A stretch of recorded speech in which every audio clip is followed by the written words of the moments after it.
Hello my dear हनीबीज़, कैसे हैं आप सब लोग। आई होप बहुत अच्छे होंगे। मैं भी बहुत अच्छी हूँ। कहानी के थंबनेल से आप समझ ही गए होंगे कहानी आज की कहानी किस बेस पर है। कैसे पंछी भी हमारे एक अच्छे दोस्त बन सकते हैं और मुसीबत में हमें हमारी हेल्प कर सकते हैं। सिर्फ इंसान नहीं, बर्ड्स, पंछी भी ऐसे होते हैं जो कि सबकी हेल्प कर सकते हैं। एक बार की बात है, राधा नाम की एक लड़की अपने पिताजी के साथ गांव में रहती थी। उसकी माँ बचपन में ही गुजर गई थी। राधा अपने घर का सारा काम करके फिर कॉलेज जाती थी। कॉलेज जाते समय वह रास्ते में एक जगह पंछियों को दाना डालती थी। उसके घर पे भी 2 पंछी थे जिनको वह डेली दाना डालती थी। एक दिन राधा को पंछियों को दाना डालते हुए गांव के जमींदार के बेटे ने देख लिया। उसको देखने के बाद वह अपने पिताजी के पास गया और उसने राधा से शादी करने के लिए बात चलाई। तो वो जो जमींदार था, उसने राधा के पिताजी से अपने बेटे की शादी की बात की। तो जो राधा का पिता था वो मान गया और उसके बाद राधा की और उसकी शादी हो गई।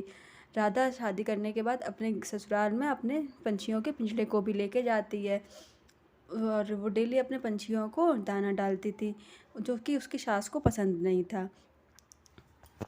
उसकी सास पंछियों को बहुत परेशान करती थी। एक बार तो उसने पंछियों के पिंजरे को ज़मीन पर पटक दिया, जो कि राधा ने देख लिया। फिर राधा ने उसको ऐसा करने से रोका तो उसने राधा को ही डांट लगा दी, जिससे कि अब राधा बहुत परेशान रहने लगी।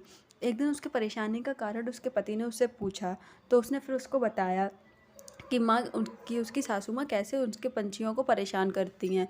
तो उसकी बात सुनकर उसके पति ने उन पंछियों को पार्क में छोड़ने का डिसीज़न लिया। उसके बाद राधा अपने पति की बात मान गई और उन पंछियों को पार्क में जाके छोड़ आई। फिर राधा डेली मतलब कभी कभी पंछियों को दाना डालने के लिए जाती थी पार्क में, और कभी कभी वो सारे पंछी भी राधा के घर पे आ जाते थे। जब ये बात राधा की सास को पता चली तो वो बहुत गुस्सा हुई। उसको बहुत गुस्सा आया राधा के ऊपर। फिर वो राधा को लेके उसके मायके छोड़ जब राधा की सास उसके मायके छोड़ने जा रही थी तो रास्ते में कई सारे चोरों ने उन दोनों को पकड़ लिया और राधा की सास के गहने छुड़ाने की कोशिश करने लगे। तभी राधा के जो पंछी दोस्त थे वो सारे आ गए और उन्होंने चोरों पर हमला बोल दिया, जिससे कि राधा और उसकी सास सेफ बच गई। और उसके बाद फिर वो दोनों घर वापस लौट गईं। उस दिन के बाद से राधा और उसकी सास दोनों लोग पंछियों को डेली दाना डालने के लिए पार्क में जाती थी। और जिन 2 पंछियों को राधा की सास ने पार्क में छुड़वाया था, उन दोनों पंछियों को भी वापस लाने के लिए राधा को बोल दिया उसकी सास ने।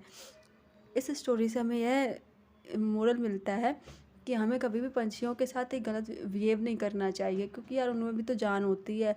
वो भी तो भगवान के बनाए हुए होते हैं। इंसान एक बार हमें अकेला छोड़ सकता है, लेकिन अगर हम पंछियों के साथ कुछ अच्छा करते हैं ना, तो वो कभी हमें अकेला नहीं छोड़ते। Thanks for watching my video. If you like then please subscribe my channel.